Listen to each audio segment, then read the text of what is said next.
Bienvenidos a este nuevo encuentro con la voz del pastor. Gracias por estar aquí siguiendo las bienaventuranzas, es decir, la ley fundamental de la vida cristiana. Hemos ya visto varias de las bienaventuranzas. Después de haber reflexionado sobre el tema de la felicidad y del contexto evangélico de las bienaventuranzas, hemos reflexionado acerca de la primera de ellas, que hemos dicho es la fundamental, es decir, la bienaventuranza de la pobreza en el espíritu. Luego hemos hablado de dichosos los afligidos o los que lloran. Hablamos sobre todo la condición de llorar el pecado, de llorar el mal, porque ellos serán consolados. La vez pasada reflexionamos acerca de la tercera bienaventuranza.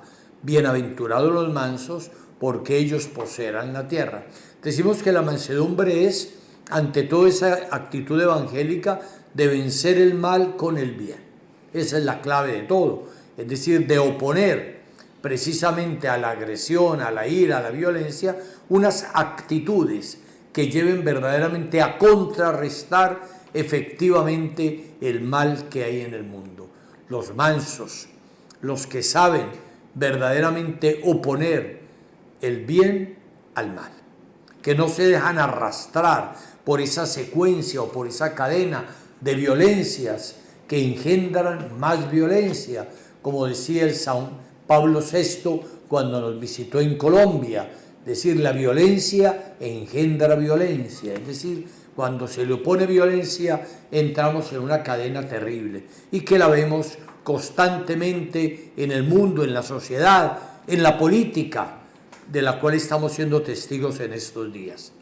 La mansedumbre es vencer el mal con el bien.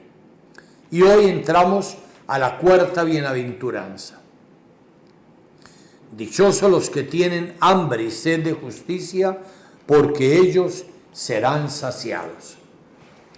La imagen de la sed de Dios aparece repetidas veces en los salmos. Por ejemplo, en el Salmo 42, como busca la sierva y languidece tras las corrientes de agua, languidece mi alma en pos de ti, mi Dios. Tiene mi alma sed de Dios, del Dios vivo. ¿Cuándo entraré a ver el rostro de Dios?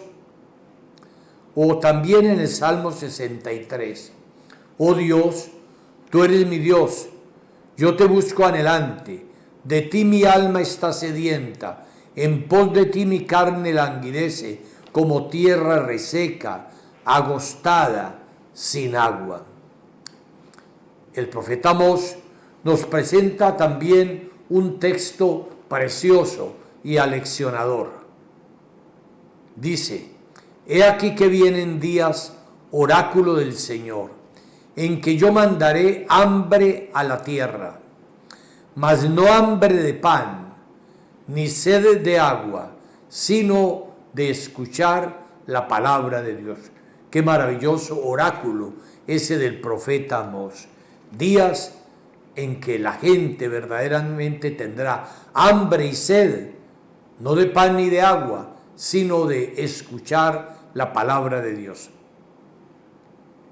La expresión bíblica tener hambre y sed significa tener un deseo vehemente e incontenible de algo, una aspiración que surge desde lo más profundo del ser.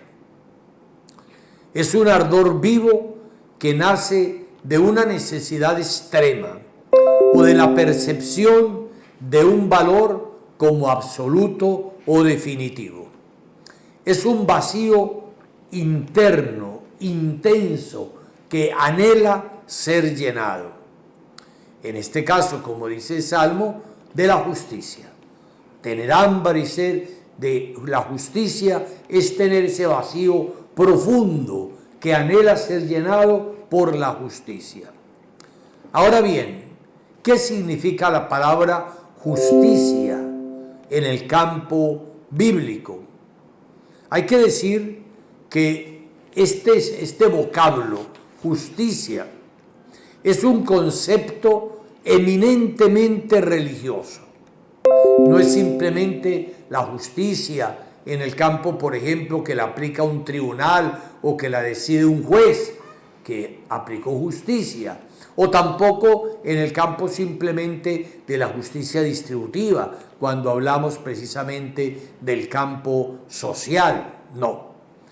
En la Biblia la justicia significa la voluntad de Dios, el cumplimiento de sus designios y fidelidad a sus mandamientos. Esa voluntad es la única ley de carácter absoluto. Por tanto, como he dicho, no cabe interpretar este concepto simplemente en sentido jurídico, aplicación de las leyes, o social, la justicia distributiva. Aunque dentro de la justicia que implica esta bienaventuranza, hay que decir que esté incluida también toda relación social o moral. Sin negarla, esta justicia bíblica va más allá de la justicia distributiva. Es una justicia desde la raíz, una justicia superior. En el Antiguo Testamento, la justicia se había unido sobre todo al cumplimiento estricto de la Torá, es decir, de la ley. Cuando los judíos hablaban de la Torá, están fundamentalmente hablando de la ley que está contenida en el Pentateuco, en los 5 primeros libros de la Escritura, que ellos atribuían directamente a Moisés como escritor. Sí, para ellos cumplir verdaderamente la justicia era un cumplimiento estricto de la Torá, en la cual se alcanzaba el ideal de perfección. Se trataba de esa rectitud para cumplir toda la ley, de hacer todo y siempre la voluntad de Dios que contenían las Escrituras. Sin embargo, tenemos que decir que muchas veces los judíos, con ese afán de cumplir la ley, habían tratado de que cada uno de los mandamientos tuviera múltiples pequeños mandamientos y se habían ido llenando de leyes que en ese momento de venir Jesús eran más de 600. Por eso en días pasados el Evangelio del domingo nos traía esa respuesta de un escriba que le preguntaba a Jesús cuál es el primer mandamiento, cuál es el principal, y fundamentalmente era por eso, tenían más de 600 y se llegaban a perder en ellos, es decir, habían llegado hasta la minucia de la ley. Entonces la ley se había vuelto un fardo muy pesado, por ejemplo en el cumplimiento de la ley del sábado. ¿Qué podían hacer? ¿Cuántos pasos podían dar? ¿Si podían preparar un poco de comida o no? Era ya un fardo pesado por cumplir la ley, la Torá. Los profetas, en nombre de Dios, van a exigir tener hambre de la justicia de Dios para todos, haciendo ver la imposibilidad de rendir un culto a Dios limpio y auténtico si nos desentendemos de los demás. Y los profetas fueron realmente esa conciencia moral de Israel. Por ejemplo, Jeremías, capítulo 7, 4-5, dice: no se crean seguros con sus palabras engañosas. No se llenen la boca diciendo, el templo del Señor. Eso no vale si no se traduce en la práctica de justicia y caridad. O como dice más adelante, en el capítulo 21, versículo 11, por eso dice Yahvé, hagan justicia cada mañana y salven al oprimido de mano del opresor, so pena de que brote como fuego mi cólera. Y en el capítulo 58, todavía de Isaías, versículos 6-7 dice, el ayuno que el Señor quiere consiste en desatar los lazos de la maldad, dar libertad a los oprimidos, partir tu pan con el hambriento. Y en el Salmo 10 nos dice, hacer justicia al huérfano, librar al débil del fuerte, al pobre del explotador. Miremos pues que los profetas, que como he dicho, son la conciencia moral de Israel, y podríamos hacer una cantidad enorme de citas, por ejemplo en Amós, en el mismo Oseas, por supuesto en Jeremías y en Isaías que acabamos de leer, los profetas hacen ver que esa justicia, ese cumplimiento de la voluntad de Dios está muy relacionado con el trato que se le da al pobre, con la relación social que hay con los hermanos. No se puede, como dirá Jesús posteriormente, amar a Dios si no se ama al hermano. Y el amor al hermano no es un puro sentimiento. El amor al hermano tiene que ser una actitud que lo lleve a uno verdaderamente con misericordia a actuar en favor del otro. Una de las claves de la práctica de Jesús será la relativización de la ley, de la Torah. Relativizar no quiere acabar con ella, porque el mismo Señor lo ha dicho claramente, que Él no ha venido a acabar con la ley, sino a llevarla a su plenitud, a su cumplimiento. Por tanto, cuando el Señor relativiza la ley, no es que la esté acabando, no es que la esté clausurando, no es que esté acabando con los mandamientos, por supuesto que no, pero la relativiza porque se había llegado a convertir verdaderamente en un ídolo muchos preceptos de la ley, y por eso el Señor llega a decir tajantemente, por ejemplo en Marcos 2:27, no es el hombre para el sábado, sino el sábado para el hombre. Es decir, la ley se había llegado a convertir en un fardo tan pesado que muchas veces ni siquiera se podía hacer el bien. Y así lo dice el Señor, que está permitido el sábado, hacer el bien o hacer el mal, cuando está hablando de una curación de una persona que había acudido a Él en el día sábado.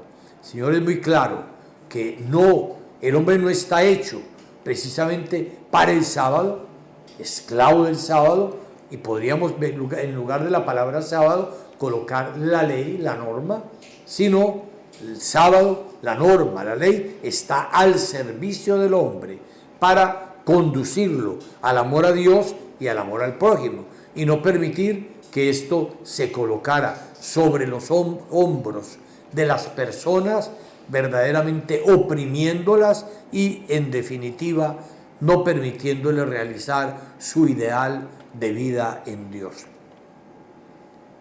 Pero entonces, ¿de qué justicia nos habla Jesús? ¿De qué justicia está hablando Él cuando plantea: dichosos los que tienen hambre y sed de la justicia, porque ellos serán saciados? Hay que decir que la palabra justicia aparece sobre todo en el Evangelio de Mateo, pocas veces en otros evangelios. ¿Y qué quiere decir? Mateo la emplea 7 veces, 2 de ellas en las bienaventuranzas, esta que estamos viendo, y luego en la última, cuando nos habla de la persecución por causa de la justicia, que llegado el momento hablaremos de ella.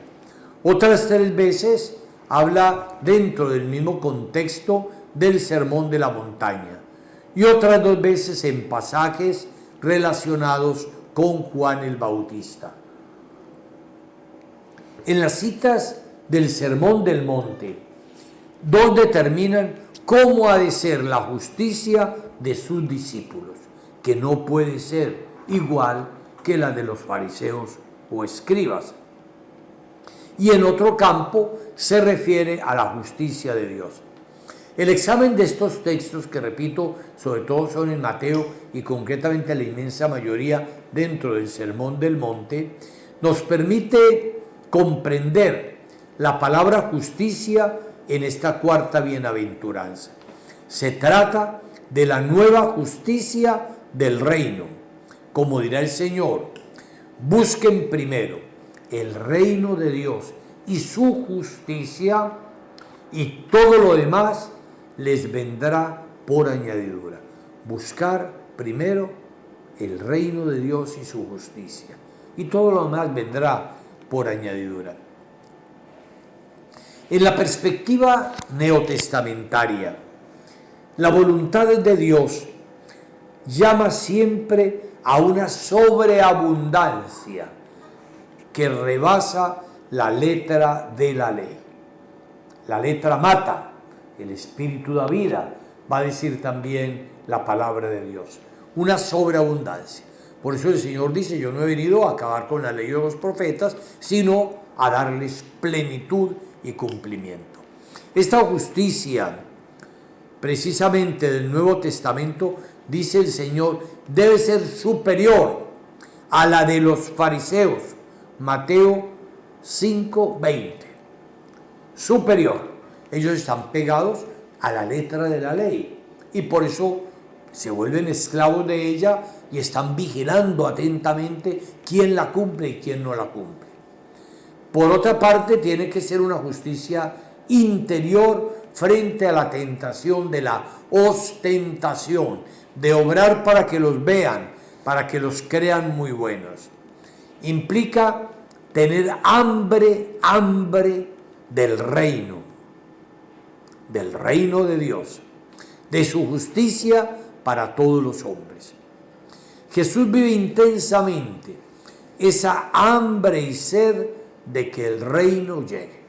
O sea, el primero que está suspirando, viviendo esa hambre y esa sed, es Jesús mismo. Sí, Jesús vive intensamente para que el reino de Dios llegue. Por eso consume sus días, sus noches, toda su actividad está precisamente relacionada con la búsqueda de ese reino. Su pasión es la llegada del reino de Dios, del Dios y Padre suyo, del Abba, del que hemos hablado tantas veces. Para eso vive y por eso muere Jesús. Es la causa también para congregar discípulos. Por eso llama a algunos a seguirlo. Y de la radicalidad de las exigencias que hace. Un buen teólogo, comentando precisamente esta bienaventuranza, dice: bienaventurados los que tienen hambre y sed de hacer la voluntad de Dios. Es decir, que así se expresa mi alimento, el alimento con el cual hago crecer mi vida, así como el cuerpo crece con el pan y con el agua. No es mi voluntad, sino la voluntad de Dios. Yo tengo hambre de Dios, tengo sed de Él. Él es mi gozo. Lo que Él me revela, lo como, lo bebo, con la misma avidez con que el sediento y el hambriento toman el agua y el pan. Lo que hace crecer mi vida es ese alimento, y no el alimento del pan o el agua material, sino el alimento de la voluntad de Dios. Eso es lo que hace crecer la vida. El mismo Señor lo dirá: mi alimento es hacer la voluntad de mi Padre. Ese es su alimento, por lo cual vive, hacer la voluntad del Padre. Ahora, hay que decir que hay una relación estrecha entre esas dos expresiones que en el Nuevo Testamento y sobre todo en el Evangelio son tan fuertes: Abba, el reino de Dios. Y el primer mensaje de estas dos expresiones es su absoluta inseparabilidad.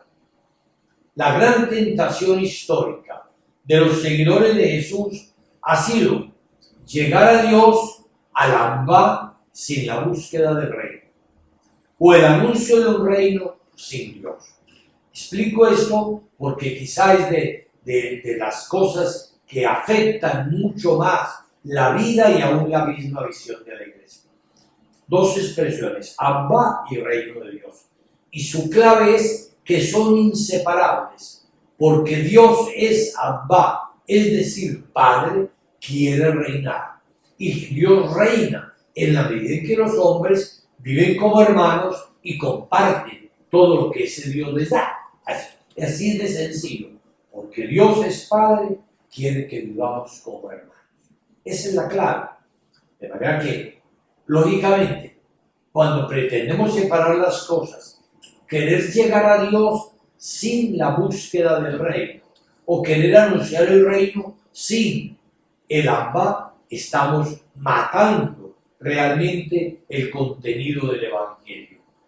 No, hay que unirlas. ¿Y cómo se hace esa separación de la que yo hablo ahorita? Muchas veces estamos anunciando a Dios y generamos muchas devociones y prácticas religiosas, y bueno, y pensamos que ahí se acabó todo. Una relación con Dios, solo con Dios, le oro, le rezo, tengo muchas devociones, bueno, muy bonito todo eso, pero sin compromiso con los hermanos.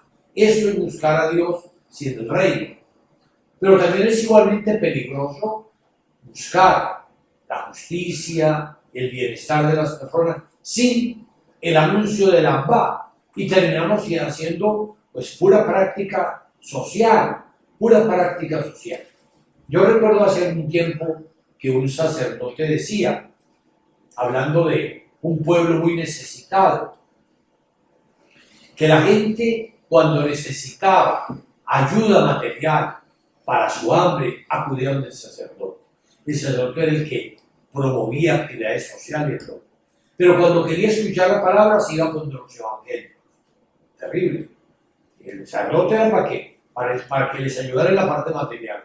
Pero cuando necesitaban la palabra de Dios se iban con los evangélicos.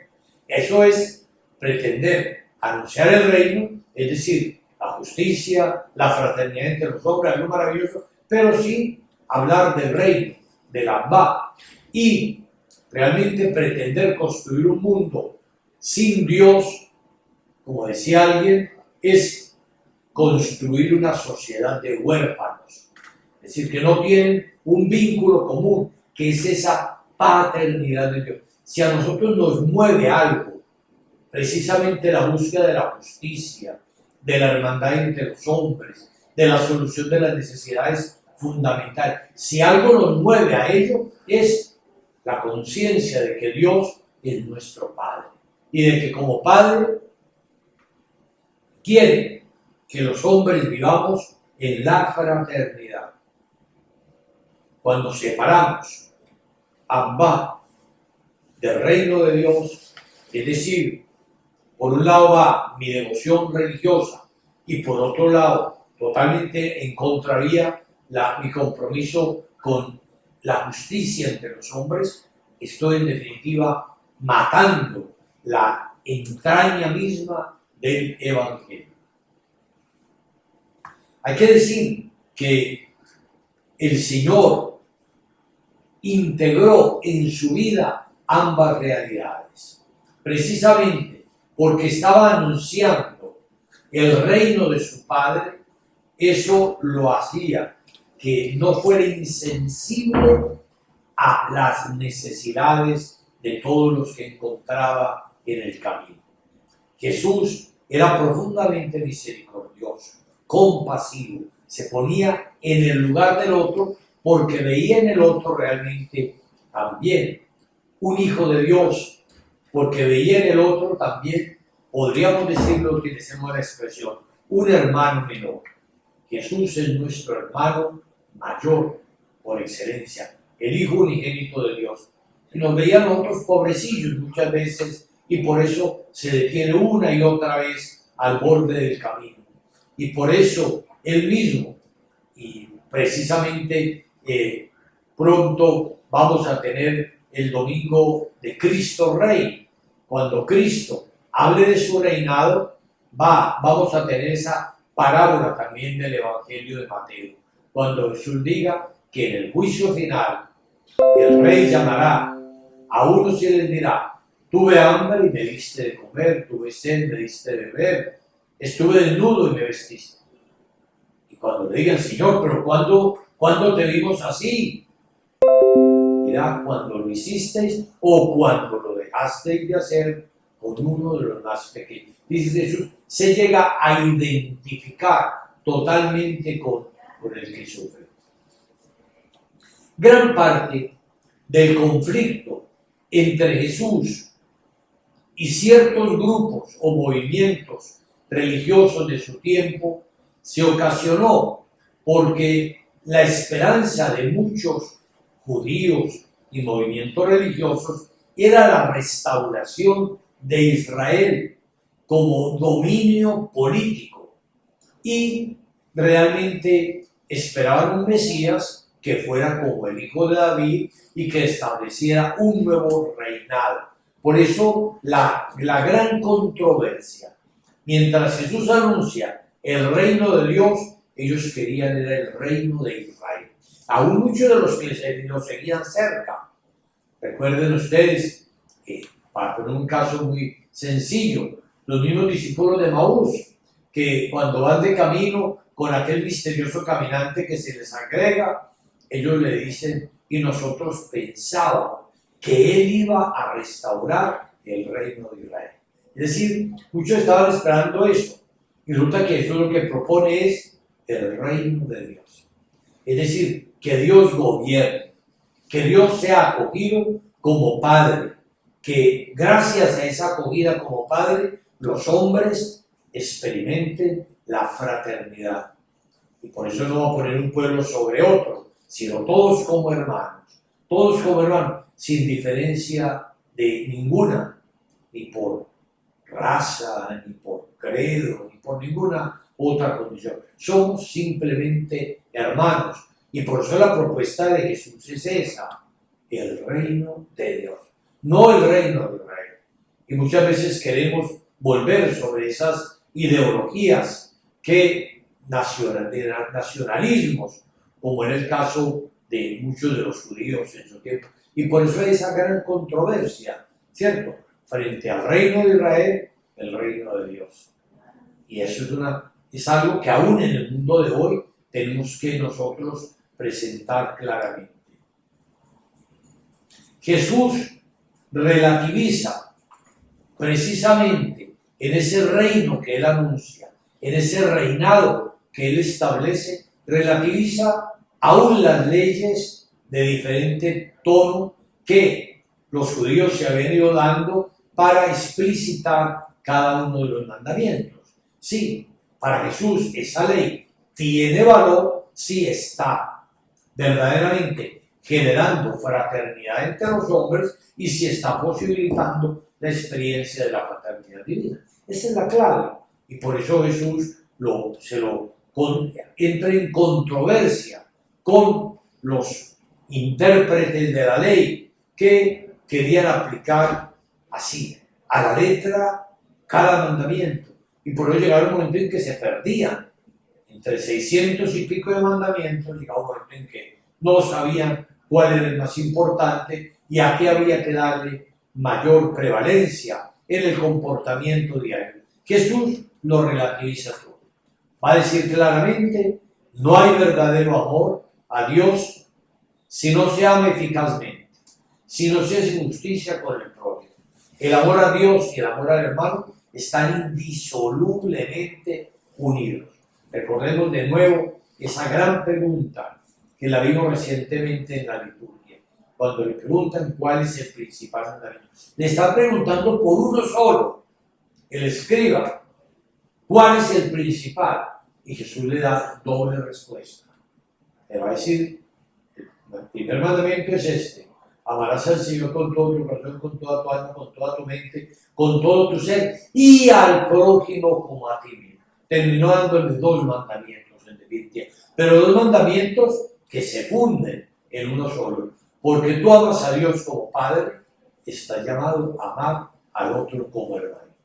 Sí, pues, esto exige revestirse de una mentalidad nueva, superar verdaderamente una asimilación con el modo de pensar y vivir de la sociedad. que a veces hasta instrumentaliza lo religioso para conveniencias individuales, olvidándose realmente del propio. La justicia veterotestamentaria, pues, viene del reino, de la acogida del reino, y por eso implica una relación del hombre con Dios y con los demás hombres, que tiene su origen en la alianza de Dios con su pueblo, y que abarca todos los valores de verdad, de nobleza, de fraternidad, de respeto mutuo y de igualdad que representan al mismo Rey. Ahora nos preguntamos, si el reino es de Dios, ¿cuál es la tarea, la contribución del hombre para que ese reino llegue y se establezca? El reino es de Dios, no es de nosotros, es de Dios. Pero nosotros, ¿qué estamos llamados a hacer para que se establezca? Hay que decir que la voluntad de Dios es precisamente que ese reino llegue. Pero esa voluntad no es un determinismo o destino inexorable ante el cual el hombre solo tenga como perspectiva la sumisión. La voluntad de Dios es presentada en la Biblia, pero sobre todo en el Nuevo Testamento, como un proyecto de Dios sobre la historia y sobre el hombre. Recordemos el texto tan conocido de Efesios 1, 9 a 10. Dice San Pablo: Dios nos ha revelado su proyecto secreto, conforme a su voluntad, proyecto que Él tenía para llevar la historia a su plenitud, hacer la unidad del universo por medio de Cristo, de lo terrestre y de lo celeste. Efesios 1, 9 a 10. Dios nos ha revelado su proyecto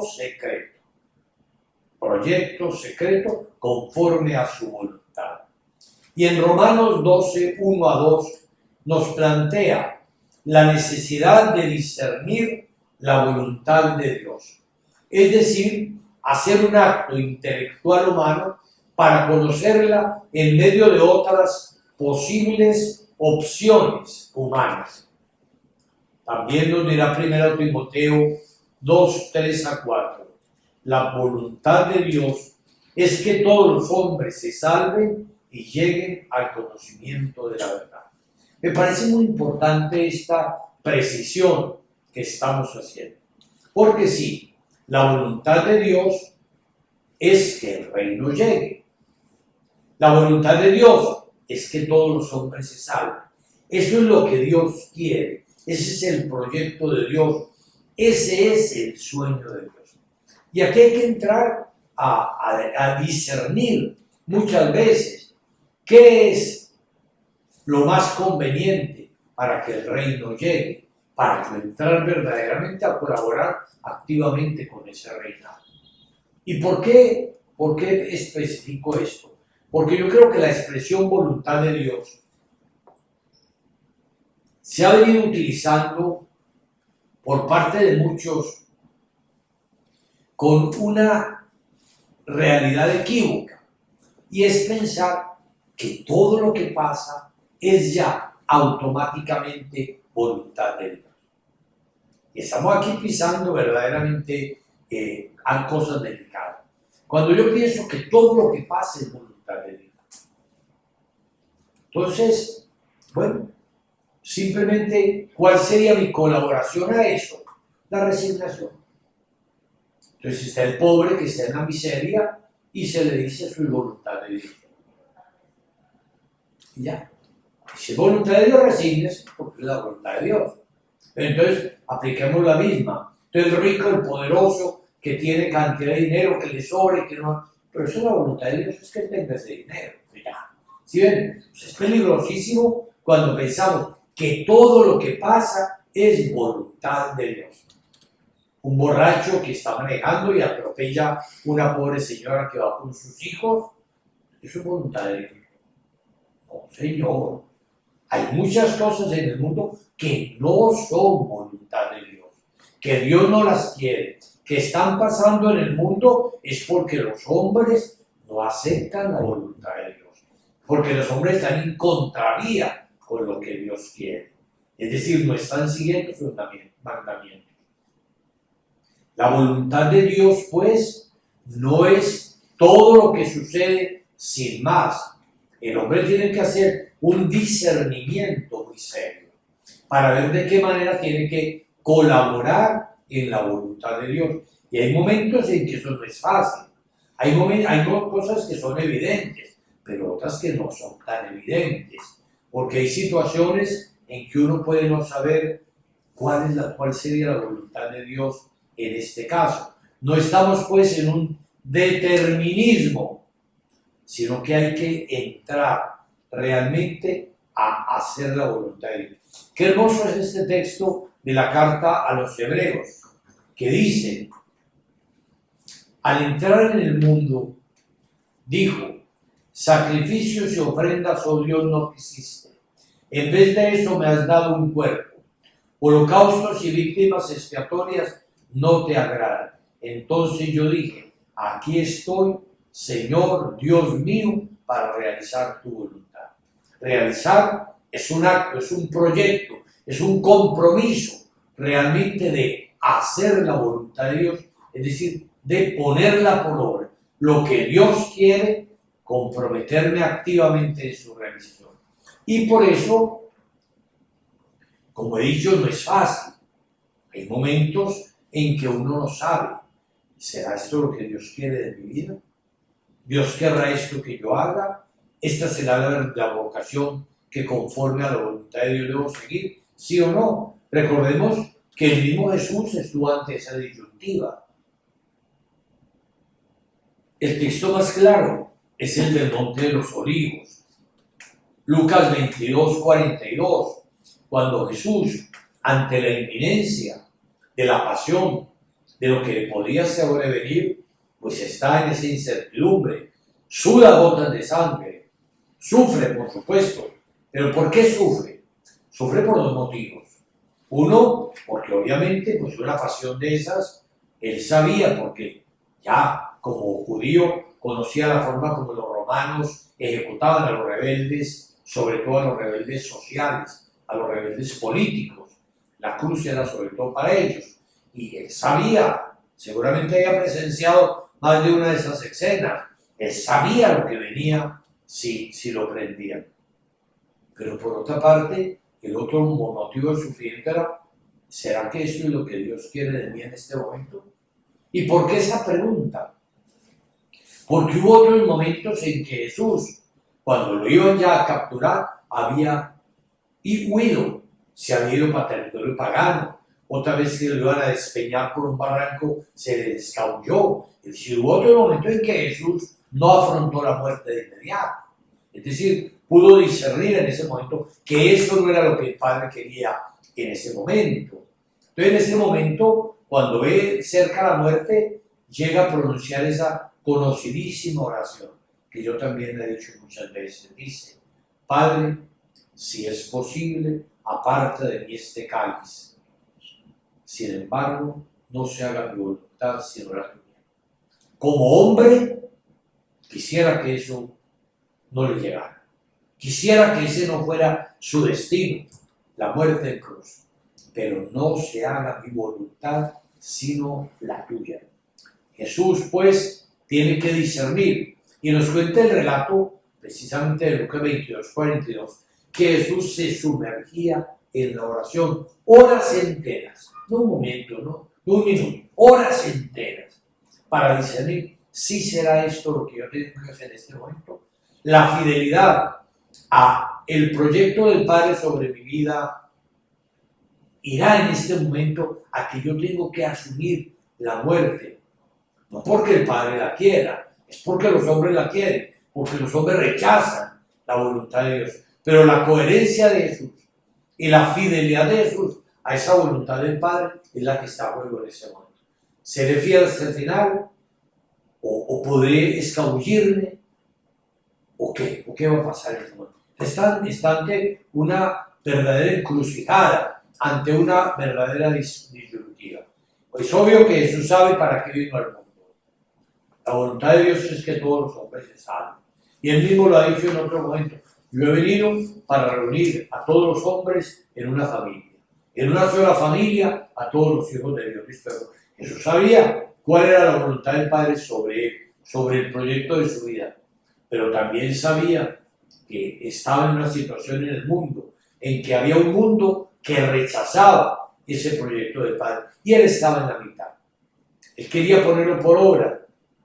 Quería que el reino llegara, por supuesto. Y él mismo lo va a decir. El reino de Dios ya está entre ustedes, porque está entre ustedes, entre nosotros, la misma persona de Jesús. Pero, obviamente, que tiene que estar en esa lucha, en esa tensión.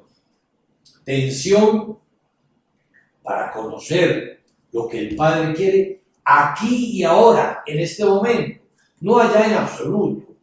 Todos sabemos lo que Dios quiere allá, pues por lo menos los que estamos cerca de la palabra de Dios.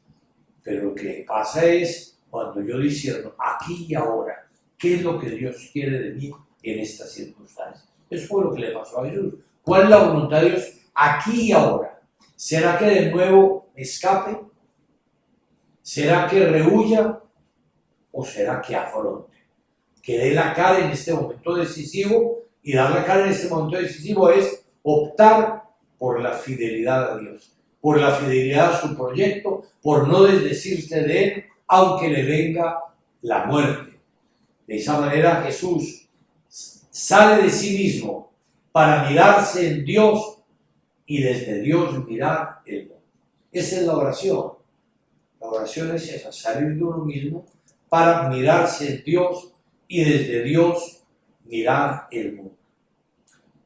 Acoger la voluntad de Dios.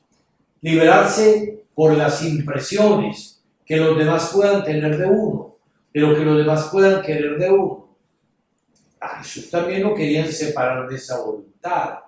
Recordemos que en la misma cruz le dicen, si eres el Hijo de Dios, bájate de ahí y nos bajas a nosotros.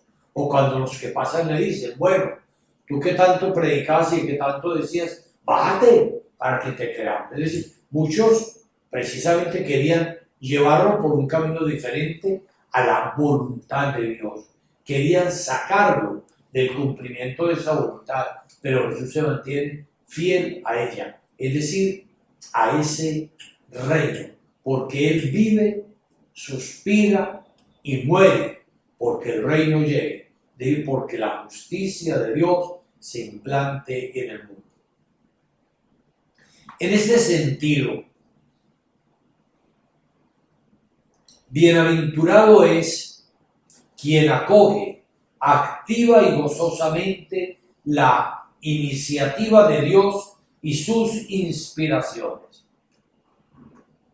El hambre y la sed de la justicia es ese deseo ardiente y profundo de lo que Dios quiere y el compromiso activo a ponerlo por obra. Es anhelar la plena vigencia de la alianza. Es encarnar sin reticencias la petición del Padre nuestro. Hágase tu voluntad. Hágase tu voluntad. Es decir, hambre y sed del reino, de su justicia es hambre y sed de que se haga la voluntad de Dios y no otra cosa en el mundo. Hay que decir, y con esto llegamos como al culmen de esta reflexión, que no puede entenderse la vida de Jesús sin esa hambre y sed, que no es otra cosa que la pasión por el Rey. La vida de Jesús no se puede entender sin eso. Es ser un hombre apasionado por el reino de Dios. La pasión de Jesús es el reino, lo cual movió su vida entera y le dio unidad a su estilo de vida, a su predicación y a su acción. Jesús, y digámoslo bien claro, tiene una vida unificada. Todo en la vida de Jesús, su predicación, sus acciones, todo ya va encaminado a eso, a que el reino de Dios llegue, que el reino de Dios sea conocido y sea aceptado. Por eso vive y por eso muere. Por eso llama a discípulos a que lo sigan y por eso va hasta la cruz. Entonces, toda una vida sin escapes, sin subterfugios, todo va a eso, a la unidad de vida. La unidad de vida es una de las claves fundamentales para tener una vida plena y realizada según el plan de Dios. ¿Por qué digo yo la unidad de vida? Porque el gran riesgo de nosotros es tener vidas divididas. Yo comparo esto con una cuestión muy sencilla. Cuando yo tengo un tubo que lleva agua a mi casa, si ese tubo está sellado, el agua puede llegar bien hasta el fondo. Pero si ese tubo tiene escapes por todas partes, cuando llega algo insignificante a mi casa. Eso es lo que yo hablo de una vida unificada. Una vida unificada es una vida sin escapes, que todo en ella va al resultado final. O sea, no tengo escapes, ni en mi tiempo, ni en la forma como trabajo, ni en mis opciones, ni en mi lenguaje. Todo va encaminado a eso, a que el reino de Dios llegue. Por eso, la vida de un seguidor de Jesús tampoco puede entenderse al margen de esa pasión por el reino que se hace proyecto de existencia. La pasión, y miren que estoy hablando de la pasión, es esa capacidad humana de concentrar el afecto y los intereses de la vida en un único horizonte.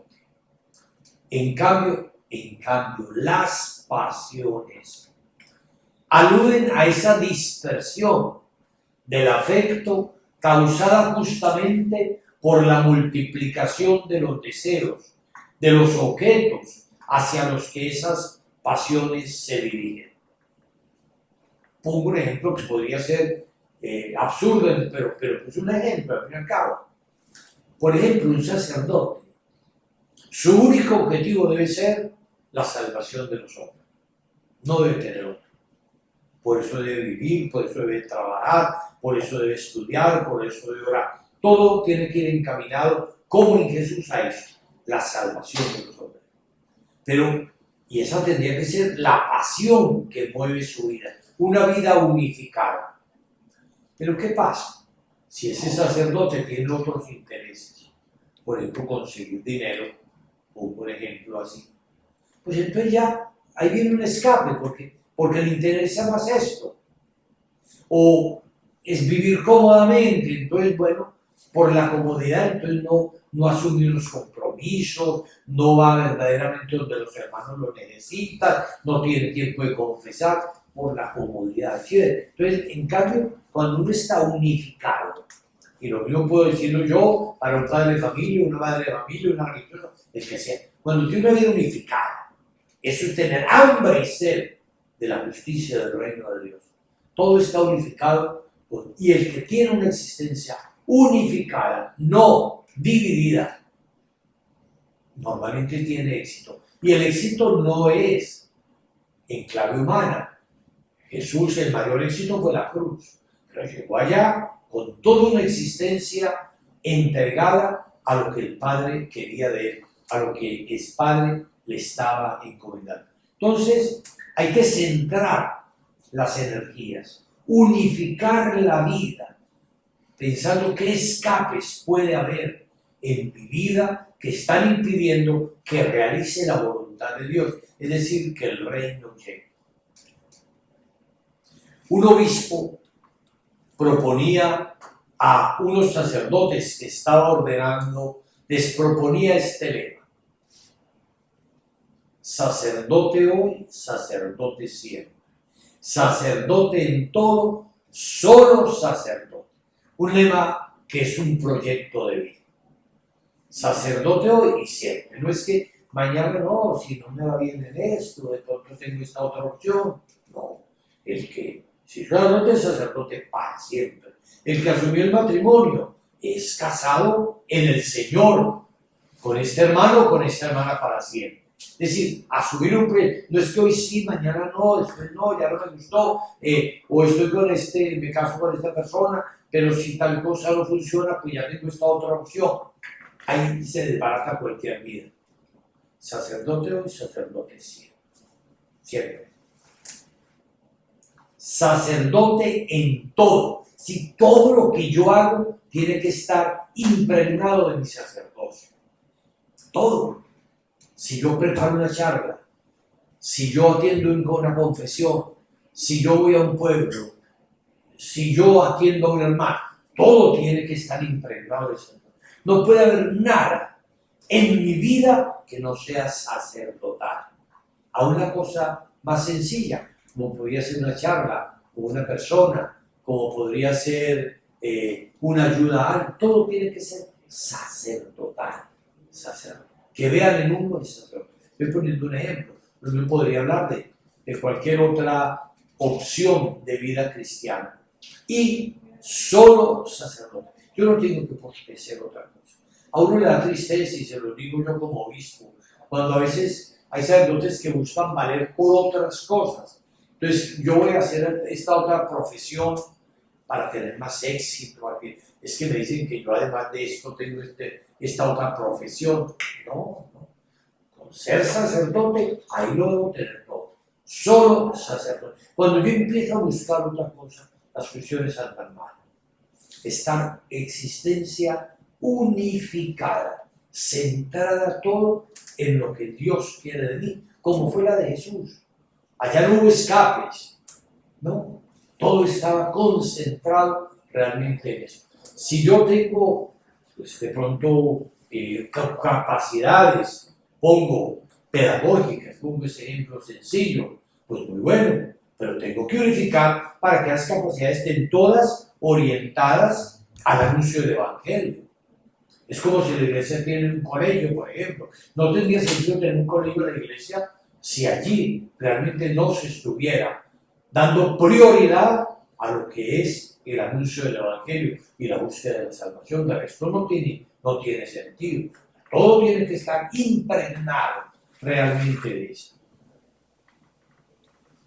Y esta bienaventuranza concluye diciendo, serán saciados. Los que tienen hambre y sed de justicia serán saciados. De nuevo tenemos aquí otro pasivo divino. Se usa para evitar la pronunciación del reino de Dios. Equivale a decir, Dios los saciará.